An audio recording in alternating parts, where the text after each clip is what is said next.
I'm Michael Sean Harris, and you're listening to Mike's Moment of, a weekly podcast in which I, along with my guests, share our various interests in moments of inspiration, truth, life, technology, culture, and more. I hope you're entertained and informed, and that you feel inspired to join me again and again in my moments of.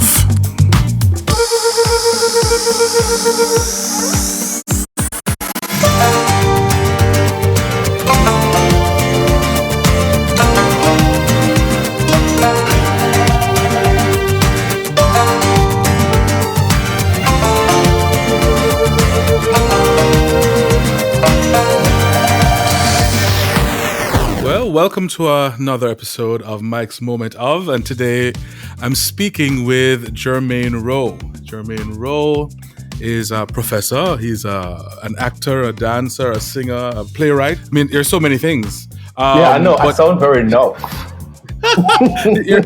you're Jamaican. It feels like it's so it goes. All the jobs. Me don't like him already. Me don't like him. Him too much. Me don't like him.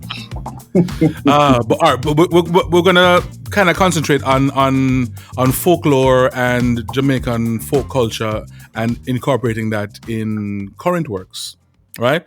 Yeah.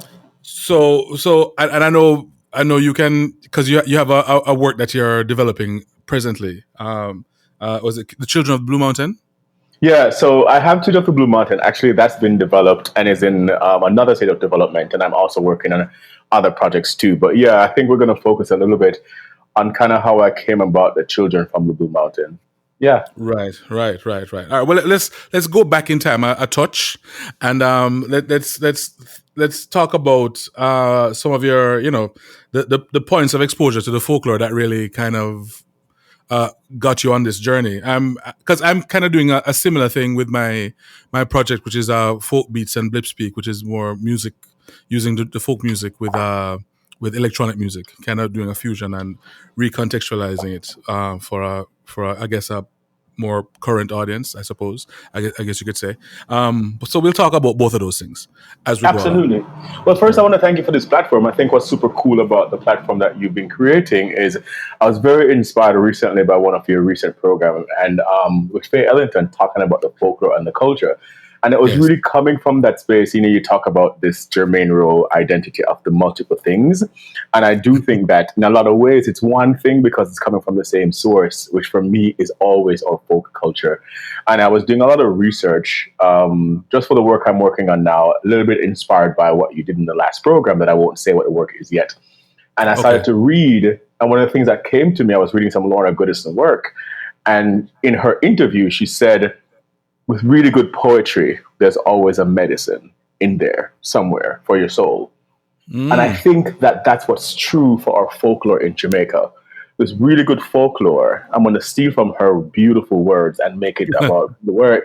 With really good folklore and culture, there's some medicine in there. And I think that's what attracted me to the folklore without realizing that I was looking for medicine. I was looking for something within myself that was connecting to, and we're going to go a little bit into my my work a little bit. But I mean, I think the first thing, without realizing what it was with a name yet, is that you were playing within the cultural context always of Jamaican folklore. The way we took from, and of course, it's nothing new.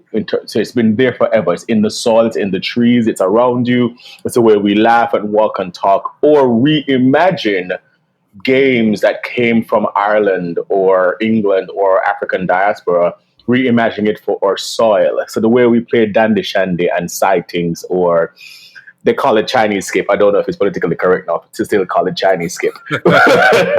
But like those little games and those things, I think there was, even within those things, playing as a kid on the playground, the way each time we played games, we had songs to it. My mother and your water was washed in some clothes.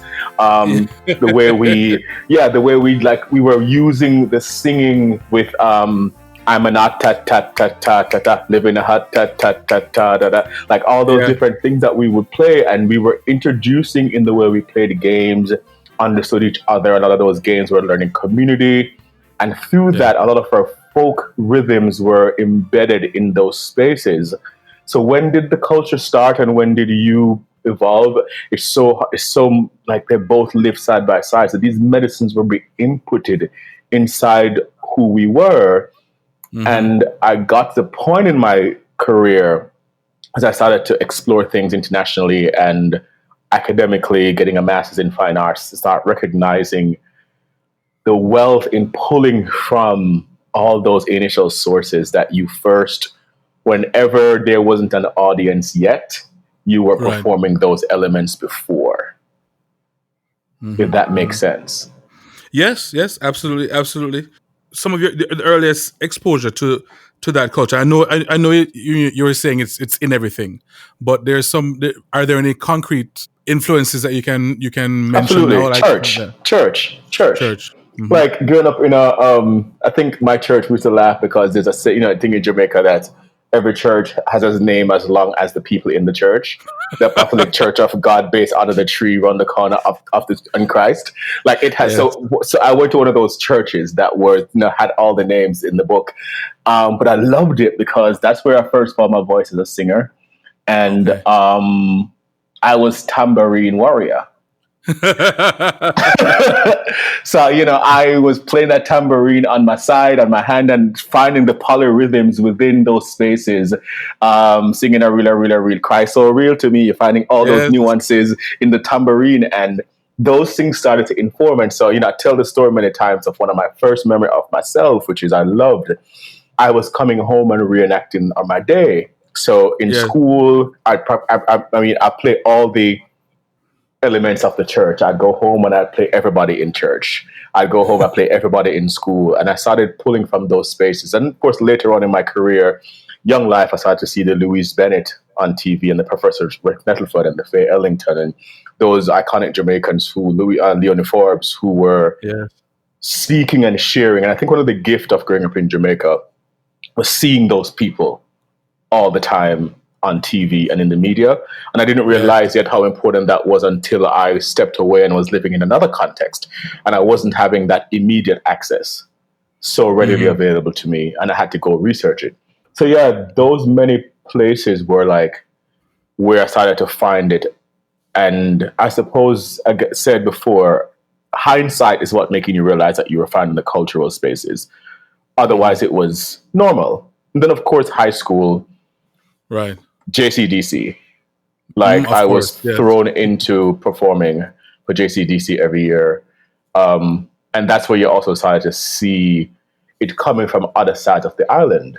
Where all right, so I don't want to I don't want to take you away from the journey, but let's talk about JCDC just a touch. Man. And it's just, because how this goes is conversation. And I have a thing with JCDC. I love it.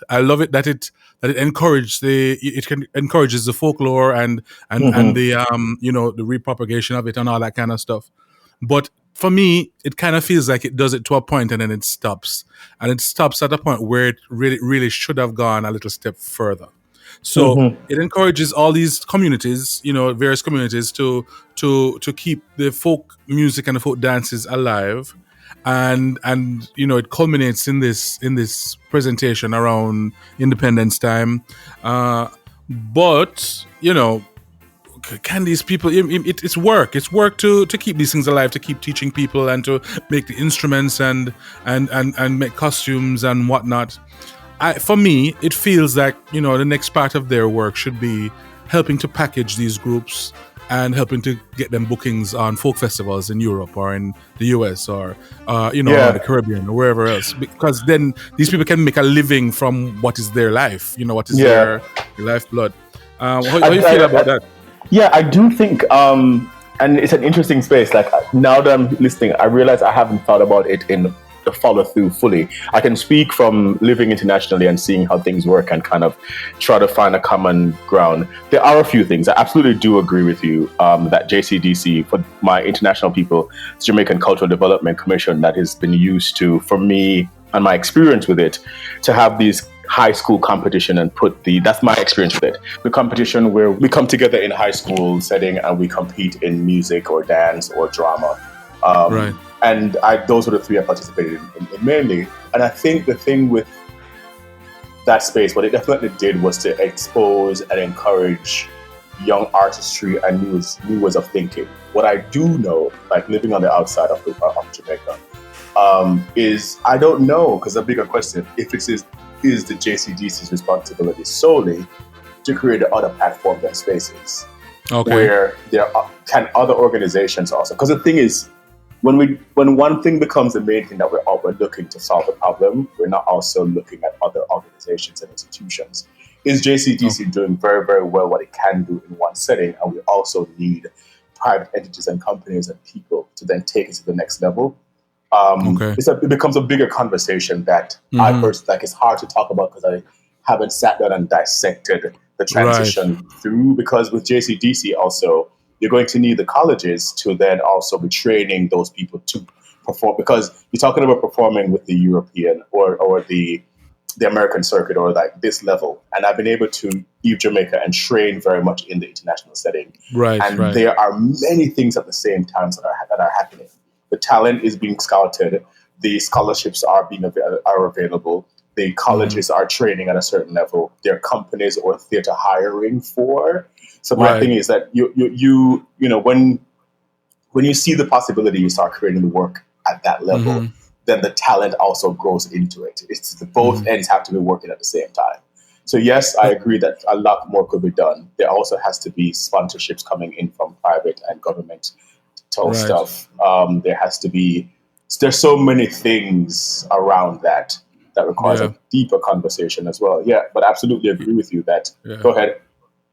No, it's like it could be Jampro. I mean, because all right, I'm thinking of absolutely many other things. Many other things. Yeah, because I'm thinking of what they do, because they do that kind of stuff with reggae and with dancehall.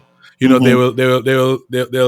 they will support a certain number of people to go and represent the country, or at a festival or whatever. Sometimes. And the thing is to really kind of decide on what the aesthetic is that is the Jamaican folk aesthetic, and not necessarily to think of, okay, let's compare it to the US or Europe, because it's all going to be different and it's coming from a different space, and it's really just to stylize this aesthetic in our way, and not necessarily in an American way. But I agree with you. I think though that you have to provide the space for those people who are the next, because they are the educators of the craft, the researchers that end up olive blowing, and their job is also to create content and work. And then there's also the artists within that space that some people are doing, like I think of companies like Quilt in Jamaica, who are, and other people who are actually, and all these different people who are also stepping into from different spaces. And I think all of those within the conversation, you players have to exist. But what of the support of scholarship and or financial spaces? Because a part of what's happening is a lot of our artists outside of the dance hall spaces have 2-3 jobs, survival jobs. True. That ended not letting them focus in a particular way. And so there are all these, and it's the same here sometimes, like artists are, but I find that in New York, for example, a lot of the artists that I work with have MFA in theater. They're terminal degrees in the industry. So when you come to the conversation or the table at a certain level, everybody is speaking the work from a really trained, honoring space, and there's certain bases that are there. Yeah. Because the assumption is that growing up in Jamaica and living in the folklore means that you understand it from a performance space, and you don't necessarily. Like jumping up in a company and dancing kumina is sometimes copying the moves as opposed to really understanding the dramaturgy of the work or where it comes from. Absolutely. And the work from another space. So there's also that space that even when I was researching and developing the Children from the Blue Mountain, there was so many gaps that I found in the research that weren't documented. And so it was like, which is why I really leaned into the work of Children from the Blue Mountain. Like I was like, there was these gaps in the cultural spaces that we know are valuable, but we also haven't done the work to make sure it's documented. But you know what? And I'm wondering if this could be the reason for the gaps. Is that a lot of the research has been done by sociologists and not necessarily by practitioners, by artists and practitioners. And And because there are more grants for sociological development of things, you can go online and find a grant for a socio-anthropological study. You can't necessarily find the same thing for artists to go develop work, get a commission to develop a work. Yeah, and their perspectives are different. Absolutely different, because it should be. It should be different. Yeah. One is sociology, one is there should be different, and that's what makes it valuable. It should be different. So the missing part is the perspective of the artist, creative practitioner. I think that there's a in gap the research in that, space. Yeah. The research space, also the space to take it from. I recently finished a work, Malima's Tale, which was written by Pulitzer Prize winner Lynn Nottage, and one of the things she talked about when she was talking about it in a talk back with Malima's Tale is the amount of research that she goes through. She would move herself to, when she wrote Doubt, not Doubt, play that won the Pulitzer. I'm totally blanking right now. But when she wrote this play, it's going to come back to me shortly. Okay. She went and she traveled, and she got grants, and she researched to go and really study the work, study how the people live, study where the work came from. Because something I remember saying to myself recently when I was writing this work, that I want people to take me really, really seriously as a musical theater writer. Right. I have to first be willing to take myself seriously as a musical theater writer, which means that every single day I have to approach it with the seriousness that I expect people to then take the work. I think sometimes, this is just a big, broad stroke, sometimes we want people to take the work seriously and look at the thing without also going into the depth of research and drafts and rewrite that it takes to really take the work seriously. And that goes back to our culture. We have to first recognize that the culture is serious. The importance within the folklores are serious. And the value is not based on if people appreciate it. The value is already there. Right. And go into it and do that research and develop the work from a space that is not just for showing, but be excited about the process of the work. Yeah. I think the key word there is value. It's the value. Yeah. Value in the work. Yeah. Is it only valuable when it's celebrated by the North? Then it's not valuable. You know what I'm saying? It's already there. The work is valuable. Inherent value. Yeah. It's an inherent value, but I think we have to first be willing to believe that. Absolutely. Okay. Yeah. What are some of your earliest experiments and forays into using the culture, using the folk as a resource? Resource in terms of developing work? Research in terms of developing work, yeah. Well, of course, there was the being in the NDTC, for example, or Movement Dance Company.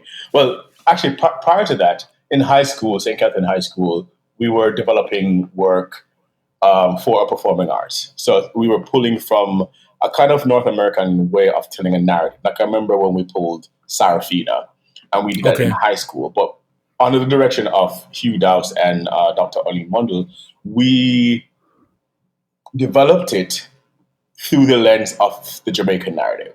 So I remember when we did Sarafina in high school, we set it in Jamaica.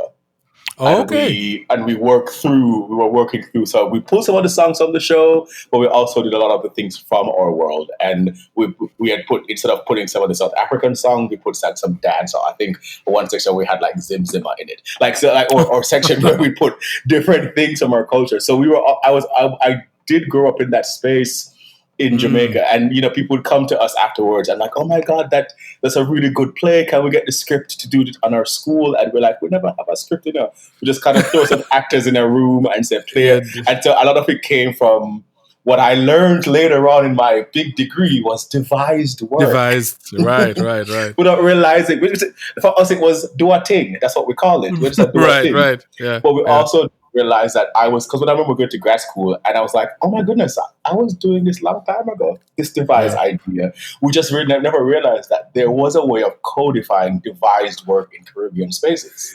True. But it's such a natural thing to us. It's a natural thing, but to make it codified and become the value that we're trying to get to it, we within the practice space have to not recognize that it was a natural thing, but it was a valuable thing. That we could codify and also make a part of how we develop work through the Caribbean narrative and lens.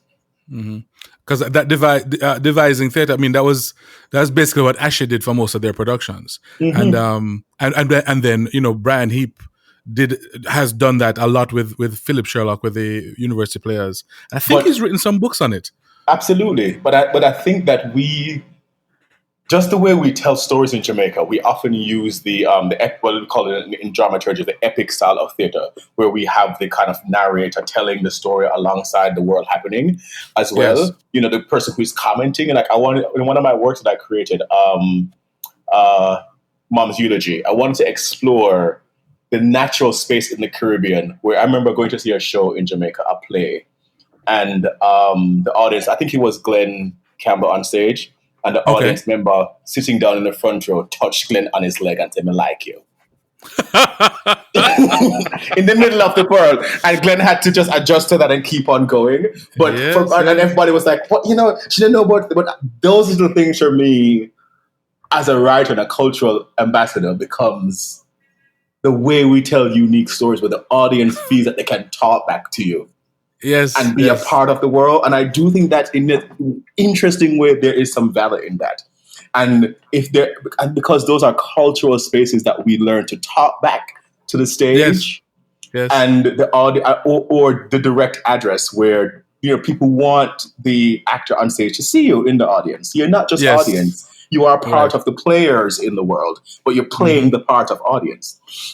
Yeah. And so, those spaces for me become the way we devise theater, the way we look at, because it's you look at the practice of the 9-night.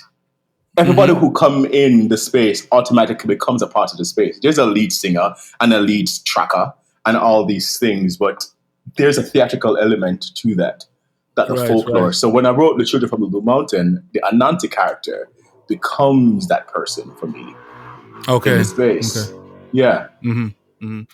I love that idea, though. I was going to go to another question, but I wanted to explore it some more. Where the response and the response of the audience becomes a valuable part of the drama that's happening on stage. Absolutely, and I think the person who I lean into that fully in the Children from the Mountain, because the audience becomes a part of the children, and Okay. Yeah, absolutely. You are supposed to be a part of the world.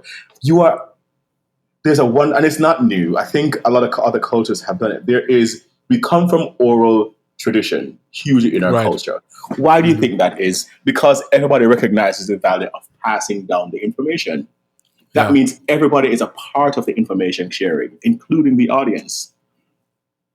Including the audience. And if you leave them out, you not that it's a bad or good thing, but I think you stand the chance of making the work so culturally specific. Because what I'm realizing even more post-grad school study and creating my own work is the space the Caribbean has to create the new wave of how theater can move forward. We're living in a time right now where the world has paused its redefinition of theater.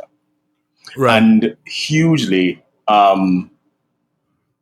I think a space for reimagining the world has to come from cultural practices, because theater existed when it was, or storytelling existed, even when it was outside of a mass production space. And I think the anxiety that we're feeling as artists is the anxiety of the mass production space of the art. Okay. But that doesn't mean that the art still doesn't exist and lives within the spaces that it always lived, which is community space. And one value of the other isn't more important. And coming from the space of the Caribbean storytelling and folklore, and I grew up hearing, and I laugh about her, my sister and I talk about her all the time. My stepdad had lived in the country in St. Mary. And we used to go up there like in the holidays. And there was a great-grandmother that I was too young to remember her name, so I just call her in my Jamaican self, the old one. And the old one, I can't get her name is slipping me now. And she used to love when we came up there, because my sister and I were huge on storytelling and listening to stories. And she was such a character where she would have all these stories in her head and tell us these stories and she would sing the songs along with the stories and give you character voices. And she was such a character herself, where she always smoked a cigarette but she never like wasting any of the cigarettes. So she put the lit part in her mouth so that the ash would fall on her tongue. Oh my! If that's not a character, I don't know what else is. Indeed.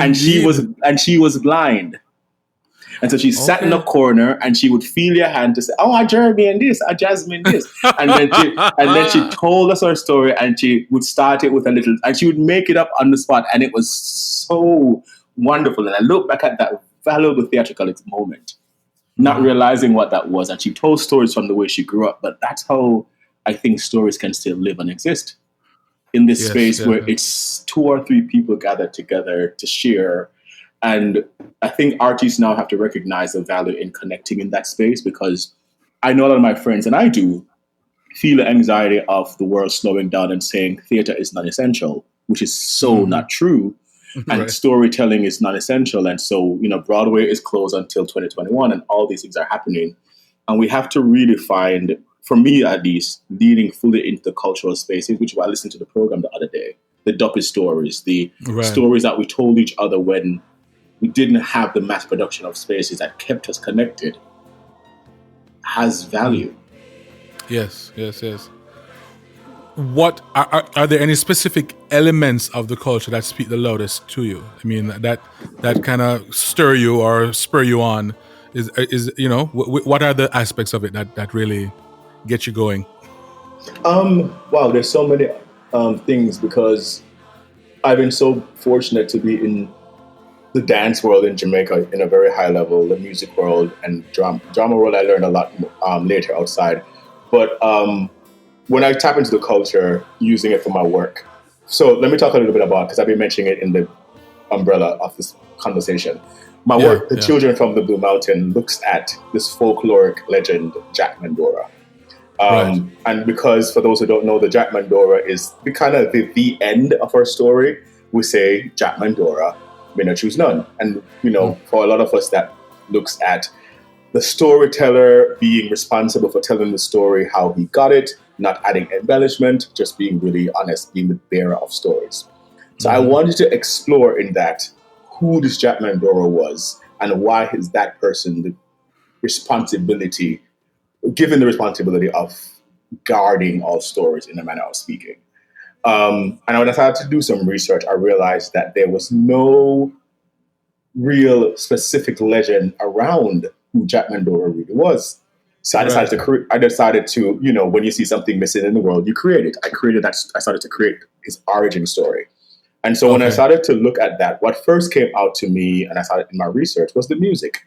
So music is one of the first things I go to in our culture, how we listen to music, or rhythms, or polyrhythms, going back to working specifically with Margie Riley and seeing how she did some of the iconic tinglings in my spine, I call them, work, like Kumina and Garabenta, and that wonderful composition of going within the culture, taking it out and also making it theatrical, but also respecting the work, but also putting her reimagined take on it.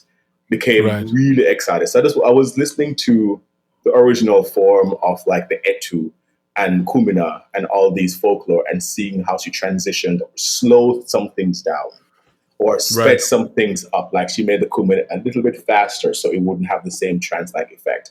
Like there's different things that within that space and how she merged it seamlessly.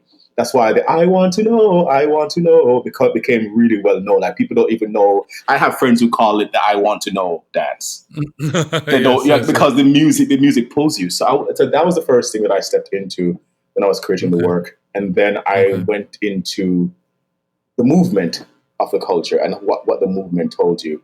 And then I started to lean into the characters, like who was the River Muma and the Anansi. Because within the world of Jack Mandora, what happens is that the world starts in a hurricane and a storm, very, very Jamaica. And I thought about my first memory growing up. And one of my first memory of anxiety and panic was Gilbert, very, very young. Yes. I mean, my world was still like, my mind was still so young, probably like 4 or 5. And I was looking at my mother running in and out of the hurricane, putting blocks on the zinc roof so the roof wouldn't come off. And it was just like this moment of, what can I do to help? And that's where I started the musical. But for the Jack Mandora character, he wasn't hearing and seeing the storm. the thunder was speaking to him in Coromantee. Oh, okay. Okay. The Cool. lost folk language of Jamaica. So it's like, and so he's caught in a trance, and it kept saying Sumawakaya Wichukumya, which is someone came here with you. Mm-hmm. Mm-hmm. And he's like, what is that? What is it saying? And of course, the mother's like, as loving mothers do, be careful, stop, what are you doing? Like, you need to help the community and help the society and help. But he kept hearing a Coromantee conversation, a wail of what I call the wail, or the wails, the unintelligible wails of the ancestors and Coromantee speaking to you as a storm is happening. And he can't shake it. So then he goes on a journey with Takuma, his best friend in the world, pulled him from the culture again, to go on a journey to go, what is this? And in trying to understand something and it was a question that I asked myself, the journey I was going on. When you try to follow the gut, the passion that you hear within you, and it's not clear, is it still worth following? And so I was on this journey too of like living internationally, trying to be this international performer. The culture from which I came was either not seen as not necessarily valid, but people kept going, you're not Jamaican enough if I went in for castings, because they had an idea of what Jamaican was, or I'm not American enough. And I was trying to find my accent where I lived in the world and all these different things. And I kept hearing to write from the space that I knew. And so that's where that question came from. When the world is in chaos, where do you find the eye of your storm? And so I was pulling from the cultural spaces to find that. So he goes on this journey, and along the journey, he also meets with Romuma, who becomes a guiding source for him. So I was like pulling from the culture. And of course, in every Jamaican story, I think, or my experience, you have to have a mongrel dog. So a mongrel dog also takes him on the journey. And I remember seeing a part of what inspired me. The mongrel dog character sings a song that is a reimagine Emmanuel Road. Instead of say Emmanuel Road is the road to go when rock stones you need to break. Stay on the path and stay down low. And I was doing that. What inspired me was I went to Afropunk Festival in Brooklyn and saw Grace Jones on stage. Okay. And I'm watching Grace Jones, one from Spanish Town like myself. And I'm looking at her and how she reimagined our culture to a high fashion space. Yes. And I'm like, why am I limiting myself? And then she sang this song, a reimagined version of Hilanguli Rider, that made me look at, from that day, Hilanguli Ride very differently. She's saying, Hilanguli Rider, go a little further, push a little slow. I was like, okay, never thought of Hilanguli Ride as a raunchy song. Right. Until Grace Joe, or not raunchy, but like a sexualized song that made you really think of the Hilanguli Rider as a bawdy tale. Oh, there you go. I was like, if I had curls, they would have been clutched. And I was like, I love you. I love you for giving me the freedom to remember that within my cultural spaces, I can still find versions of myself, because all of who we are from that culture, we can't live from that source. Yeah. The tree from which we grow, all the leaves are different, but the root's the same. So yeah, and that's just because there's so much in the culture, and there's so many different levels in the culture, and sometimes the powers that be, or the people with the loudest voice kind of highlight what they want to highlight, but there's other stuff there that's waiting to be uncovered and to be celebrated. But isn't that the gift of theater, though? Look at theater's response all the time to the status quo. It pushes against. Theater is always supposed to be counterpoint. Those who are leading the narrative now will have to make way for those who are pushing the narrative coming from the other space. That theater has always, that's why you do theater history in school. It's always been a response to when the absurdism movement came out, like theater of the absurd, or auteur, or Beckett, or, expressionism, and all these things came about in response to what was happening before in theatrical spaces. The cultural spaces require that. The one way of seeing theater has to also be countered with, look at this other way of talking about it over here too. All are valid within the space. So what is mainstream but the common agreed upon thing at the moment? Absolutely. Yeah. So, all right. So for me, because with some of the stuff that I explore with the music, and it's more than music, but right now is what it's expressing as. Because I'm also writing stories as well. But one of the thing that strikes me, and sometimes it surprises me, is that there's aspects to the culture that for me are a resource that you wouldn't necessarily think immediately are a resource. Something as simple as the rhythm of the language, the rhythm of the patois. Yeah. I've had access to some of those field recordings that Olive Lewin and Marjorie Wiley have made in the '60s, and there's a few recordings of a couple of people doing Anansi stories, and there's one particular gentleman, and I don't know his name, but his voice, has this tone which is beautiful, and then the way he speaks is so there's a melody to it. So, Yeah. so one of the things I did is extracted with some software, extracted the melody of his speech in different sections, and then I took those notes and created chords from them, and then used those the notes and made like improvisational passages as well for this thing Yeah. I did called Anansi Stories. But that's just to show that there's nothing that is not a valid resource. Nothing about the culture. I mean, nothing at all. Absolutely nothing. I mean, Well, I think isn't that the gift of the artist to take anything and reimagine it based on the questions? Yeah. This morning, before I came on with you, I was speaking with a friend of mine who I'm advising on writing a screenplay, and I keep reminding him that it's not the answers that we have that makes us write and create work. It's the questions. Mm-hmm. It's the questions that we have that we explore that becomes work. And I think the artist who recognizes that it's not about finding the answer, it's about going on the journey of the question to maybe collectively find the answers or to be a part of the discussion together is at least the work that I want to create and I enjoy seeing. Let me put it that way. It is that, we all can go to half a tree and take 10 different perspectives of the stories that we see. There was a professor, there's an album called Black Up. I can't remember the name of, oh my goodness, that talks about, there's a lady in Half a Tree that was there and he pulled from her sound, the sound that she made in selling and created work from that. That's Peter Ashburn, I think. There are quite a few. Yeah, I think it's Peter Ashburn. But there's been a few other people who've taken that space to create that work. There's a section of my show called Coronation Market, and in this section, when Jack Mandora is on the journey of trying to understand what we call the souls from yesterday are crying. That's what he recognizes in the thunder, but he's not able to hear them. So he goes to the market to buy and sell stories, or to see what stories are being bought and sold, to kind of hear what the people are saying. And this is where he meets the ladies from Nakovia, Preacher Patchy, and all these John Connor characters come alive to him.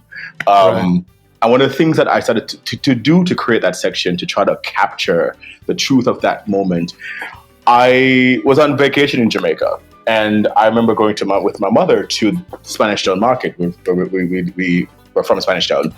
And I kind of just, the whole time I went to the market, put my phone on record just to listen to the entire market. Just listen to the market. Just listen to how people grabbed attention. How people, there was kind of this underneath sound, which I created this rhythm underneath. And then on top of creating that was this kind of Suma Wakaya, which Kumia created, which is the Karamanti undertone. And then the calling out of different things that every time the rhythm would change, but the time signature underneath stayed the same. Because that was happening in the market, where the rhythm of the people would change because somebody is going to say, watch and battery, tears and by rat poison, right? And it's all those things are happening at the same time, but the rhythm somehow kept underneath. So that was a really fun exploration to try to figure out how to find that truth, but being willing to quickly change. Because in Jamaica, that happened where you're there and all of a sudden something pull your attention. You're in the market going on. All of a sudden, a church group is marching in and that sound dominates. The preacher on the microphone now dominating. And then if you walk 2 blocks, 2 sections down, a dancehall music is dominating the sound. So like, so all those are happening within the same space as people are trying to niceness buy something from all that was happening at the same time. And how even the people who were talking to you, I think that's always so funny now, being born and raised Jamaican, living internationally, have a slight twang in the way I speak now. So I walk to Jamaica and people can look at me immediately and see that I'm no longer from the island. And how what's hilarious to me is now the Jamaicans who I talk to my sister say, yeah, my girl, everything all right? Turn to me and say, hey, man, how you doing, man? Everything all right, man? And I'm like, please don't do that to me. Like, I'm from the culture. Like, but how we have these wonderful ways of switching and assimilating in a wonderful way culturally. And I wanted to like figure out how to capture that gift in music and in so I was it's what the counterpoint, as any artist know, you find these wonderful counterpoints, and within our language and our culture we have those counterpoints in our language and our accents all the time. It's funny when you're talking about the different sounds. It reminds me, there's something when I was doing my master's in Spain at Berkeley, we had a project to do, which is kind of to create a sound installation. And that thing about Jamaica with the churches and the bars, that as many churches per capita, there's a bar next door kind of thing. So I had a friend send me some, go near to a church or go into a church and record some audio, a couple churches actually, and then do like the roadside bar like on a Sunday kind of thing, So he sent me those recordings, and we had to do a kind of I guess a kind of coding to have the audio, because we had to do I did 4 speakers in a room, 4 on one side, 4 on one side. But what would happen is that the audio from the different audios, I think there was 4 different samples, they would circulate from speaker to speaker, so they'd be moving around. So as you moved around, you'd probably hear a church, and then you walk again, you hear a bar, and it wasn't the same at any one speaker at any one time. So and that's for me is uniquely within a certain kind of space, because you start realizing that, going back to the early part of the conversation, the value in the thing has to be first seen amongst those who are living the thing, right? And you don't realize how valuable that experience is until sometimes you're separated from it. Not just valuable, but how it's unique. True. How I walk around America on a day-to-day basis and those juxtapositions aren't happening, because those juxtapositions, because it also gives you an appreciation for this unique, diverse space. And so I look back at Jack Mandora within the world in my story, and when all this has happened, he asks a question, which in his called the Big I Want song in the music show, he says, how can I harmonize when I'm hearing a different song? Where everybody is saying to you, stand in the middle of that and harmonize. And you're like, yeah, but I'm hearing 2 different songs at the same time. And that's what I think the cultural space is asking you to do every time you walk in those spaces, is to go, you're hearing all these different things, but who are you in that space? And I know the folklore, interestingly enough, what makes a ritual like Nine Night and Kumina and all these wonderful similar practices work is that unique individuals are also standing out in those collective experiences. So the way I do the Kumina over here, so maybe a little bit fiery than the way you do it over there. So and I love that wonderful scene in Garabenta that Professor Nettleford created, where everybody is on the stage dancing with partners, and the girls are going around different partners, and every partner is doing the exact same Gareth step, but in their own unique way. And they're doing this coupling and dancing of that section. And it is that space where, yes, we all have this step together, but it's also exciting when the individuals participate in the collective experience and stand out. Like, I've been in church before now, where I know that the spirit that's happening is a performative spirit versus a real spirit. Because she can't get in that spirit more than me. She's more older than me. And I've seen a spirit off before in church, and I'm like, that don't look like a real spirit. Like you, she a roll and I go, Alexa, she old, Make a roll and run around the church. and then do a twerk. And then and twerk do at a end of twerk. And yeah, because there's almost still a performance space within even the most religious, beautiful ceremonies. Sometimes, I remember as a kid, my sister, this woman, as kids, we were laughing at this woman getting the spirit because we thought it was funny. And then when the spirit done, she looked and said, "You can't laugh off of me. I was in the spirit." And my sister was like, "But if you're in the spirit, so we'll laugh off of you." Right? yeah. So but there's that always duality that I think I love to explore through our culture. But there's so much of our life and our culture. I mean, generally, and I guess this is true everywhere. Is theater and is production. I mean, church is theater and production. Jamaica is more not a. This. I've been loving the saying. My friend and I always send a message to each other to just random videos. And we always say Jamaica is not a real place. Have you seen these? Yes. Yeah, but I think what we really mean by that is the fact that some of the things that happen are so extra performative and theatrical. Like, look at Call the Contractor. We need the contractor. Yes, all those the rhythm in what you say, and the nobody can cross it. All these the bite of the week because there is almost a performance level that is seemingly innate in our culture. Yes, but as a thespian or artist, relying on that wonderful space isn't enough. We have to then push past and the other space to say, okay, when we see this wonderful, wonderful resource that we have, how do we make it into, you go back to the JCBC question, then recognizing that this is the strength and viability and maybe financial success of our country, is our culture. Right. How do we then take it from this wonderful performance space of overperforming a lot of stuff into codifying it and becoming valuable? And I think all of us need to do it in our own unique ways. I think all of us there need to be many versions of the way we tell stories. It's what we call a theory I came up with. Well, I think I came up with it because I haven't found anybody else that said it, but it may also have come with my several ways of learning. It's called the reverse Chinese telephone. Explain. Where the reverse Chinese telephone is where, the one person starts with the truth and disseminates it, and people can choose within that space to change it. Because sometimes in the Chinese telephone, you decide you're going to change it. Sometimes you decide you're going to be the one to make it funny and say something different. But the reverse Chinese telephone is we start from the kind of misinformation place of it's moved so far from the source, but each of us need to retrace the steps to come back to the truth. And I think within the artistic space, creatively, if each of us tell our versions of the cultural practice that we learned it and how we were engaged and informed by it, eventually we get to this place where the next generation can go further and further and further to what I think is the common truth of our cultural practice and spaces, is that we're all connected.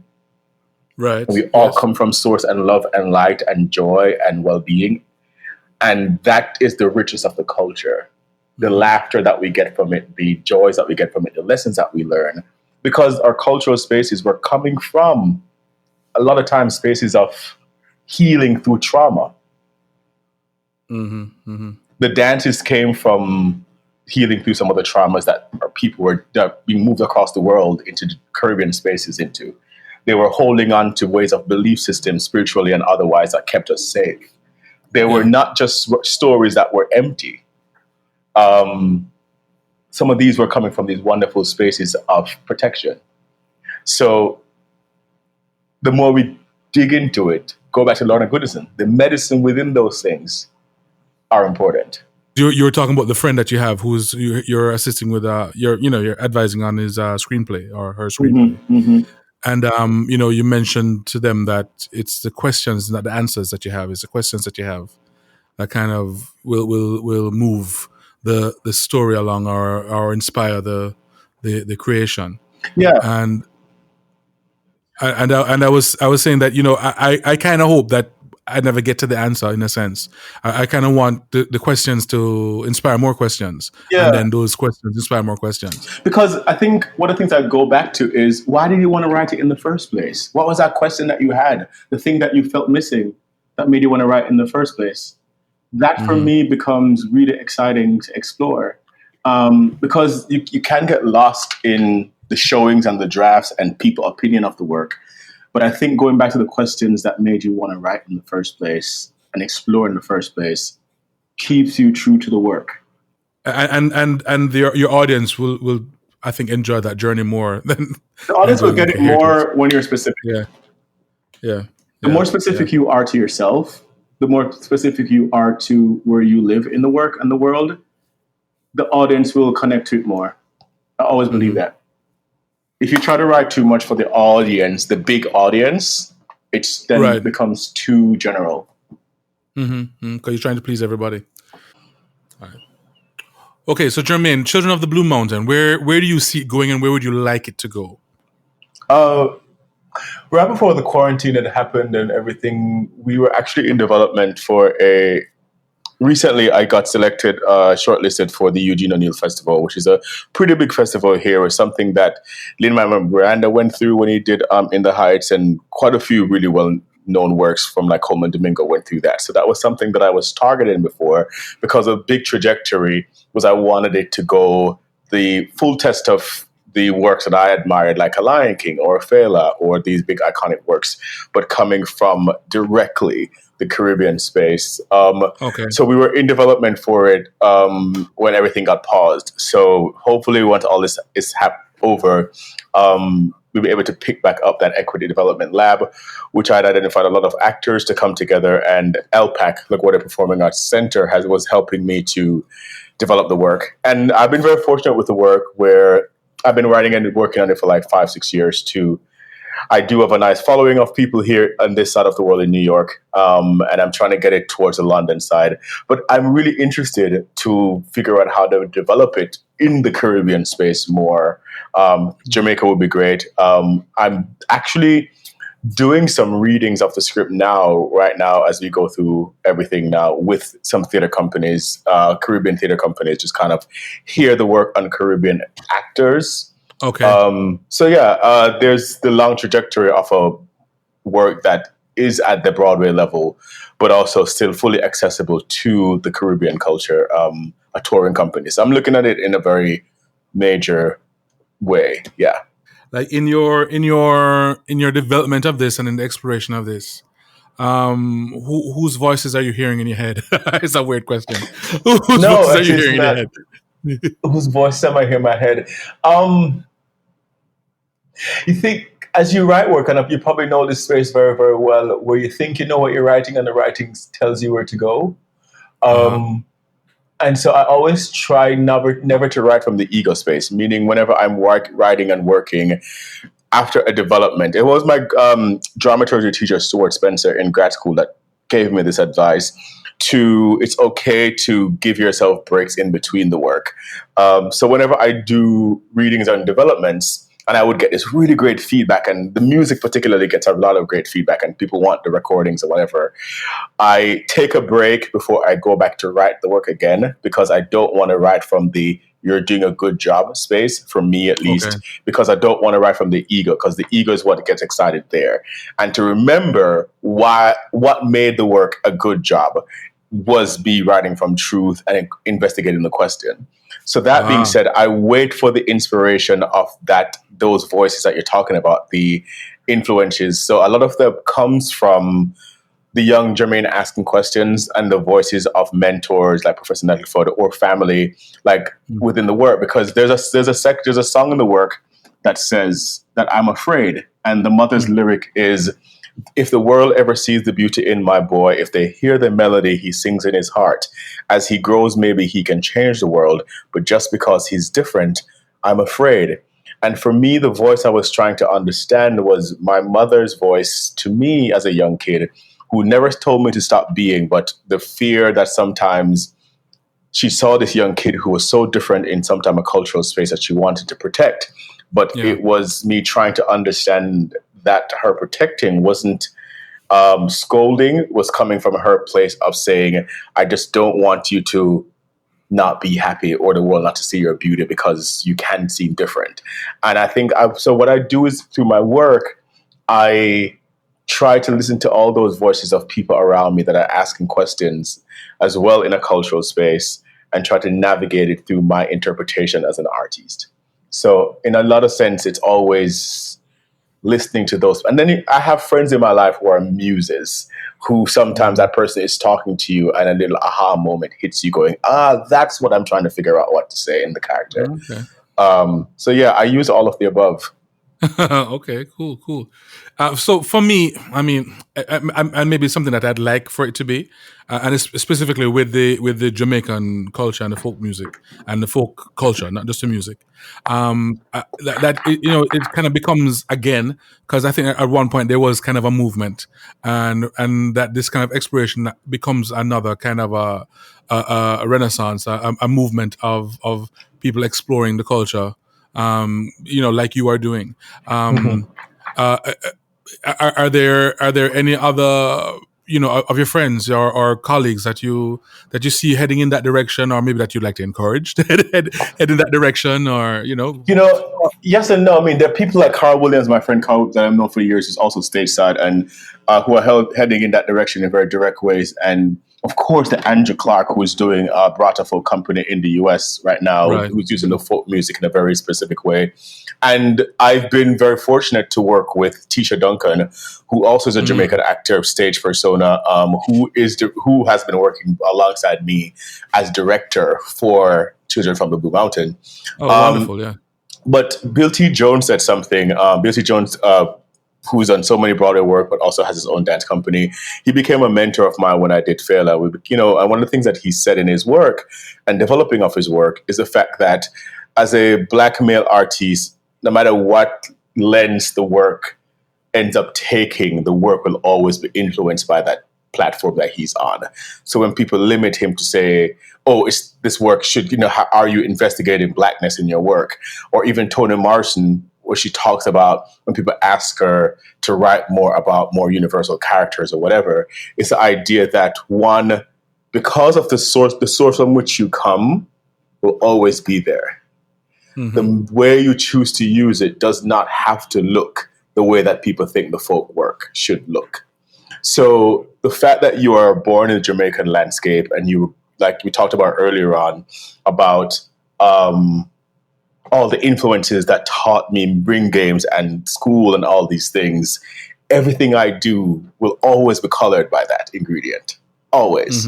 And as a result, the lens through which we tell the story, what I think is so wonderful about our culture, which I talk about the Chinese telephone version of it, is there's going to be some essence of truth in it, no matter how far you go on that pendulum.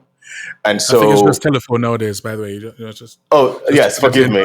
Thank you. I know, because I say Chinese television, and because for me too, that's a wonderful space to explore. Like, why did we call it that?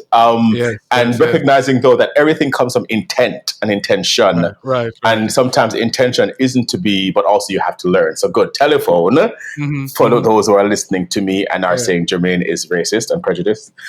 Joking, but from the Caribbean landscape, sometimes we tend to play with that stuff as well. Like sometimes because it's a different lens, it's a different lens. It's a different lens, and that's why context is everything. And so when people talk about things out of context, though learning is important to move forward, but I absolutely agree. Context in everything, and you say these things too, coming from like the way you grew up and not recognizing too, that within those spaces, there are spaces to learn, and the gaps. We talk about the gaps in between earlier on. Yeah. Because I walk into a room sometimes, and it might be happening, and somebody goes, "I smell curry," and I go, "You're racist just because I'm Indian doesn't mean it." So but I'm just playing. I know that's not the reason they're saying that. No, but I think there has to, which is odd because humor is also a really wonderful way to investigate things that are really difficult. Yeah. And we don't want to take away from that space too, like because I do question. That Chinese skip, Chinese telephone, like the way we think, why do we call it that? Versus, but it's things that you grew up saying and doing, like the Mr. Chin idea that you call all Asian people who has a market in Jamaica, Mr. Chin, and there's this kind of interesting space that is because if you look at it from the American lens and that perspective, it's a very different lens, and that's why it's really, really powerful to go back into the cultural space to see why.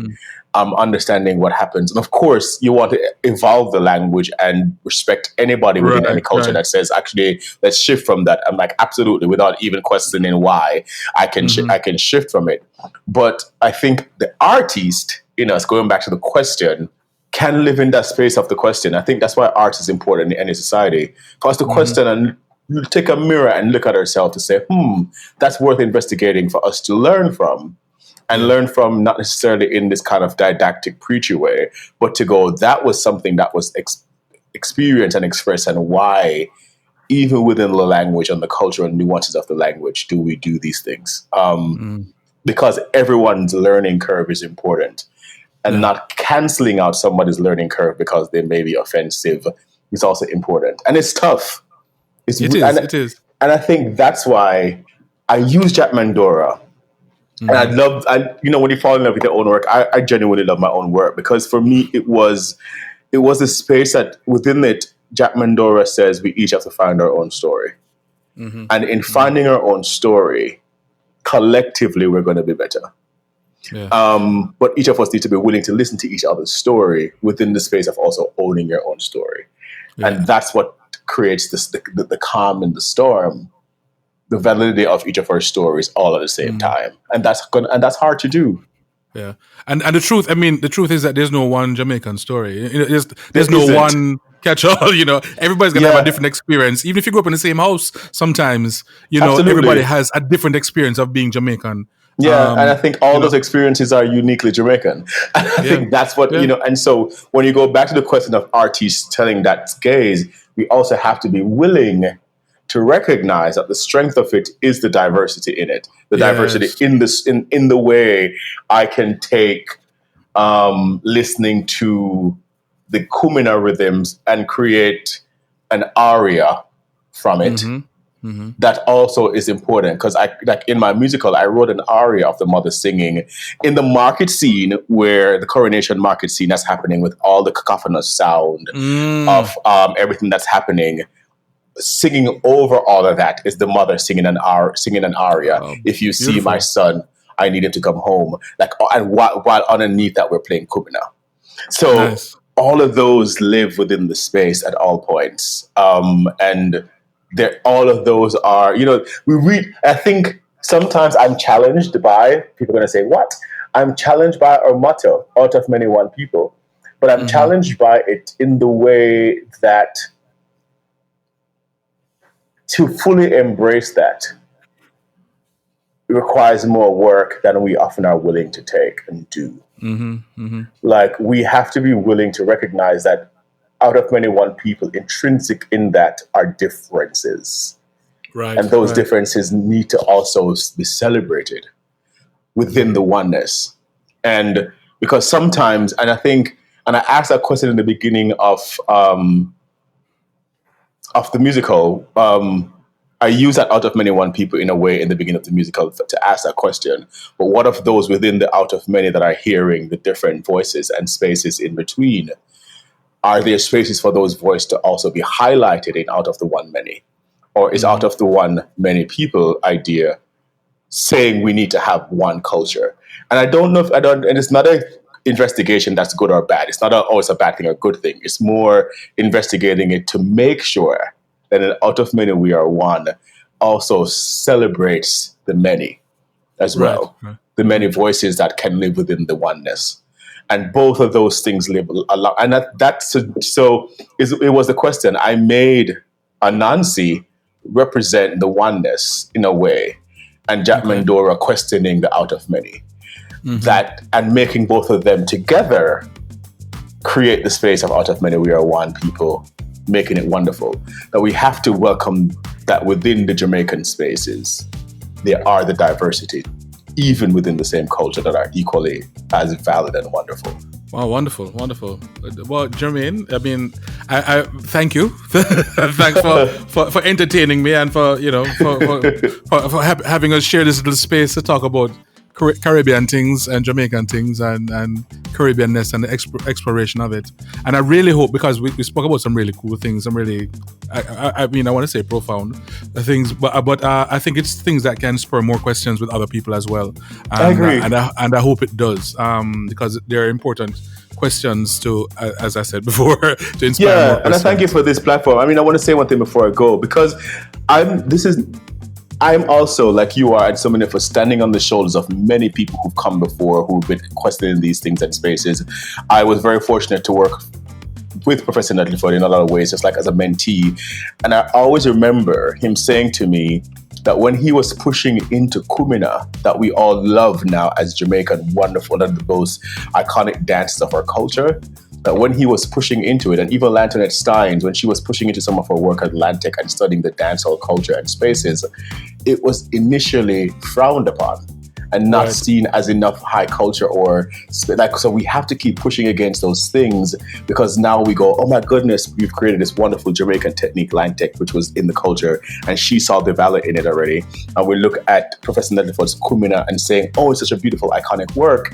But there was a time too that within the Out of Many One spaces, people were looking at the work saying, you can't put Kumina on stage, it's not really something you put on the stage. And so we need to keep pushing against the culture and leaning into it fully, even when sometimes it makes those of us uncomfortable to say, is that what we put on stage or put in the spaces? If it's within the culture, it's worth exploring artistically. Yeah, more often than not, especially as artists and people who are innovating, we really just have to kind of put on the blinders and cover our ears and just listen to the inner voice and keep create going. The work from passion. See what calls you. What's that question that you're trying to navigate, and trust it. Yeah, absolutely. Wonderful word. I like it. Thank you.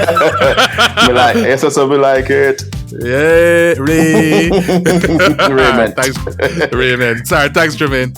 Thank you, man. Yeah, man. Blessings.